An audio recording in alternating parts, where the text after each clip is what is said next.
ሰላም ጤና ይስጥልኝ ተማሪዎች እንደምን አላችሁ? የ11ኛ ክፍል ኢኮኖሚክስ ትምህርት ሪቪው ኤክሰርሳይዝ እየሰራን ነው የምንገኘው ማለት ነው።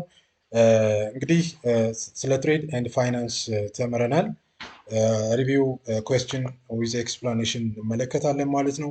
የመጀመሪያው ፓርት ምርጫን ይሰጣችሁ ስተዲ ኦፍ ኢንተርናሽናል ትሬድ ኢዝ ኢምፖርታንት ቢኮዝ ኦል ኦፍ ዘ አበቭ መልስ ይሆናል ማለት ነው። ለምን ከተባለ all the oceans are valid reasons. International trade has distinct characteristics from domestic trade. Different policy monetary system is a key driver of economic growth by allowing specialization and efficient resource use and constituent a major part of the global economy and making study essential ነው።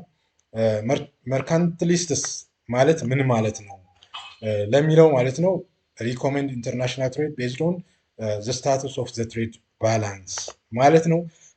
ማብራሪያው እዚህ ጋር mercantilist believe a country wealth as measured by its holding of gold and precious metal to accomplish this they advocate for favorable trade balance, surplus of export over import, encouraging export and discouraging import through government regulation, not free trade. A trade quota ማለት ምን ማለት ነው? ትሬድ ኮታ ስንል an explicit limit on the amount of import of good into a country ማለት ነው። ማብራሪያው እንግዲህ a quota is a type of quantitative trade restriction where the government sets the physical limit on quantity of goods that can be imported into a country over a specific period ማለት ነው። according to the absolute advantage theory of Adam Smith እዚህ ጋር international trade should takes place when only countries have absolute advantage ማለት ነው። ኤክስፕላኔሽን መረዳት ትችላላችሁ። ዳቪድ ሪካርዶ comparative advantage is superior to Adam Smith theory in the sense that ለሚለው መልሱ A and C ይሆናል። it means that Ricardo theory is superior because it expands the possibility of trade, while Smith theory requires absolute advantage in the least one good ማለት ነው።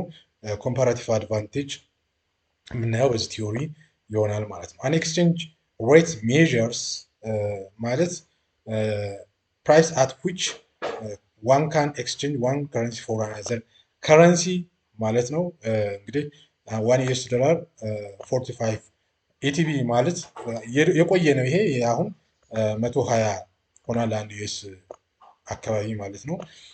if the dollar price of the Ethiopian birr increases then Ethiopian birr has appreciated ይሆናል። ይሄ ነው የሚሆነው መልሱ።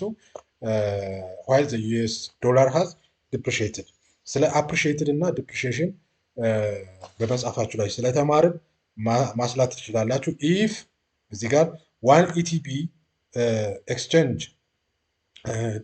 0.022 USD to 1 ETB this 0.0025 it means 1 birr can be only be more US dollars. This is appreciation of the birr now. Depreciation ስንል conversely it shows takes more dollar to buy 1 birr. The dollar has depreciated እንላለን።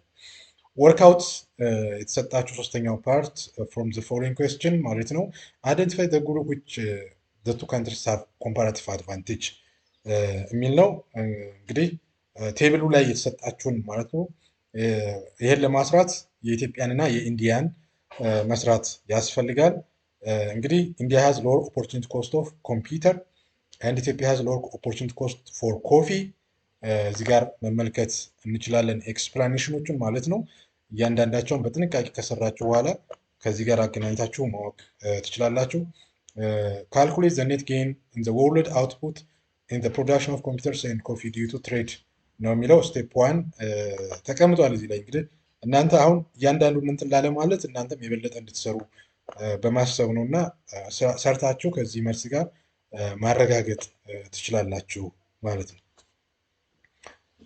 ስለ ኢንዲያ ስለ ኢትዮጵያ ያለውን አጠቃላይ ሁኔታ ማለት ነው። ስላዳመጣችሁኝ አመሰግናለሁ።